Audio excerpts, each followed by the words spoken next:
খেতে শিখে আমি ভিডিও করব। সন্ত্রাসীদের ঠিকানা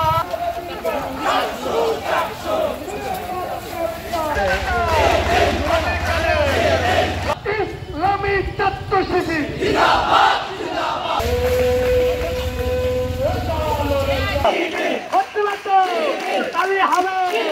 সবাই মিলে আওয়াজ করো। তাণ্ডব ঘটানো হয়েছে। একটি সপ্তাহ অতিক্রান্ত হলেও এর কোন সুষ্ঠু পদক্ষেপ, বিচার বিভাগীয় কোন তদন্ত, সন্ত্রাসীদের গ্রেফতারের দাবিতে প্রশাসন কার্যকরী কোন ভূমিকা এখনো রাখতে পারেনি।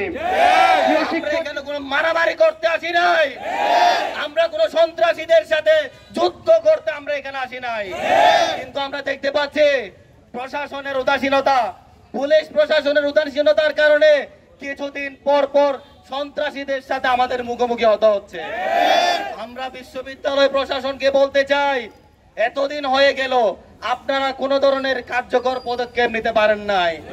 আমি খুব শান্তভাবে বলছি, কিন্তু জোর দিয়ে বলছি, আপনারা যদি কোন ধরনের কার্যকর পদক্ষেপ নিতে ব্যর্থ হন, আমরা পদত্যাগও শান্তি মতো করতে দিব না,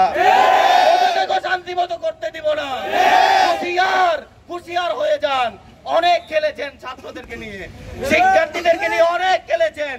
আর আমরা দেখতে পাচ্ছি এ ধরনের যতবার সন্ত্রাসী কর্মকাণ্ড ঘটে, প্রত্যেক রাজনৈতিক দল এর সুযোগ নেওয়ার চেষ্টা করে। আপনারা মনে করেছেন শিক্ষার্থীরা ঐক্যবদ্ধ না, এর সুযোগ নিয়ে আপনারা অপরাজনীতি করবেন। শোনেন, এখানে যারা রাজনীতি করেন, শিক্ষার্থীদের জন্য রাজনীতি করেন, শিক্ষার্থীদেরকে নিয়ে রাজনীতি করবেন না। শিক্ষার্থীরা যদি সচেতন হয়, শিক্ষার্থীরা যদি মাঠে নামে, তাহলে আপনারা পালিয়ে পার পাবেন না। আমি আজকে এখান থেকে হুঁশিয়ারি করে দিতে চাই, আগামী 24 ঘন্টার মধ্যে যদি উল্লেখযোগ্য সংখ্যক কোন ধরনের কার্যকর পদক্ষেপ নেওয়া না হয়, তাহলে আপনাদের এখন যে পরিণতি আপনারা চিন্তা করছেন তার চাইতে ভয়াবহ পরিণতি হবে।